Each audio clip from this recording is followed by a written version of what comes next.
And this, David, is?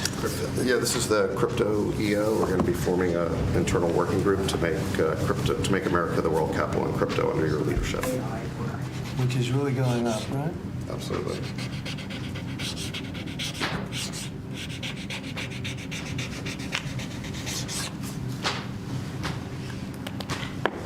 David, that's for you. Thanks.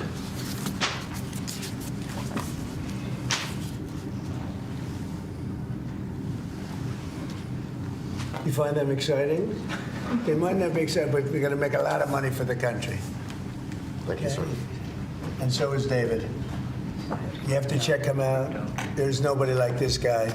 They said, how did you get David Sachs? How did you do that? And he's doing it for the country more than anything else. So we appreciate it, David. Thank you very much. Now, President Donald Trump announcing a new crypto working group for, quote, developing a regulatory framework for crypto assets, signaling a drastic policy shift from the Biden administration after Trump promised to make America the capital of crypto. Joining us now is President Trump's AI and crypto czar, David Sachs, the man the president says is the man.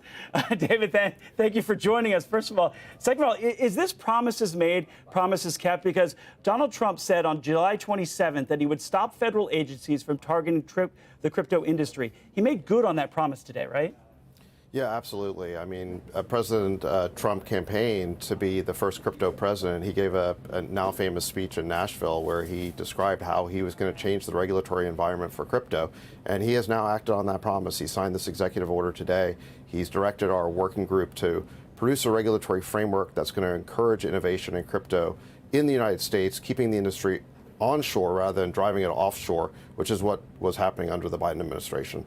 I want to get to that framework in just a second. First, the executive order halts what President Trump calls aggressive enforcement actions and overreach. What is he talking about there?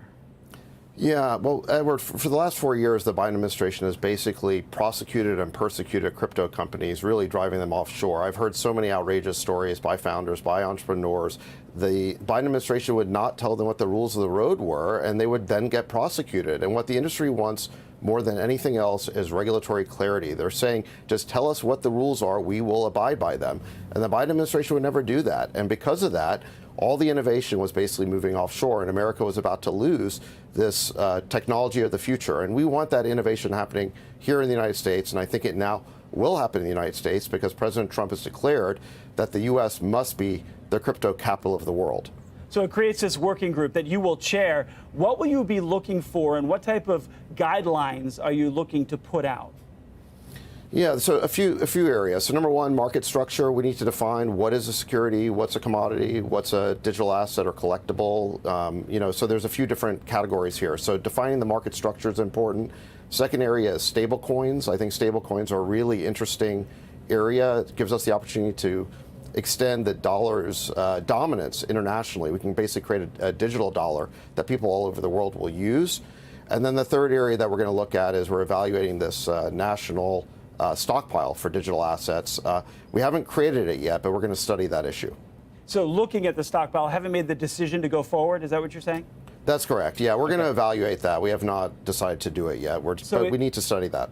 Is crypto an asset or a currency then? Well, when you're talking about digital assets, it can be multiple things. I mean, you've got digital assets that are securities, you've got digital assets that are commodities, you've got digital assets that are collectibles like NFTs or meme coins. So, you're talking about a whole vast area of innovation. And so digital assets can be a number of different things. And that's why you need a clear regulatory framework that says, which areas are which. What are the definitions? And that's what founders need. Founders just need clarity around those definitions. They need to know what the rules of the road are so that they can abide by those rules and be confident that if they succeed in the United States, they're not going to get arbitrarily prosecuted. So how far is the U.S. behind, do you believe, the rest of the world, and how fast will this help catch up? We're going to catch up really fast. I mean, the innovation was starting to move offshore. There are places like Singapore, even places in Europe that were ahead of us. But now I think it's going to change very fast. Really, if you look at Silicon Valley and the technology industry in general, the U.S. leads in virtually every category, and crypto is one of the few exceptions. And I think that's going to be very, very quickly rectified because of President Trump's executive order today. I want to get your take on the Trump coin, which started right before he took office. Are you concerned about a conflict of interest there? I don't think so. I think the Trump coin is a collectible. Like I mentioned, there's different categories of digital assets. That's a collectible. It's like a baseball card or a stamp. People buy it because they want to commemorate something. So this is just my personal opinion. I'm not a regulator, but my personal opinion is that it's totally fine. So this executive order bans agencies from developing a central bank digital currency. Why is that? Well, CBDCs are a real threat to freedom and liberty. What you're talking about there is moving to a central bank digital currency that would be run out of Washington by the Fed and would basically gradually replace cash and catalog everybody's transactions. And it could lead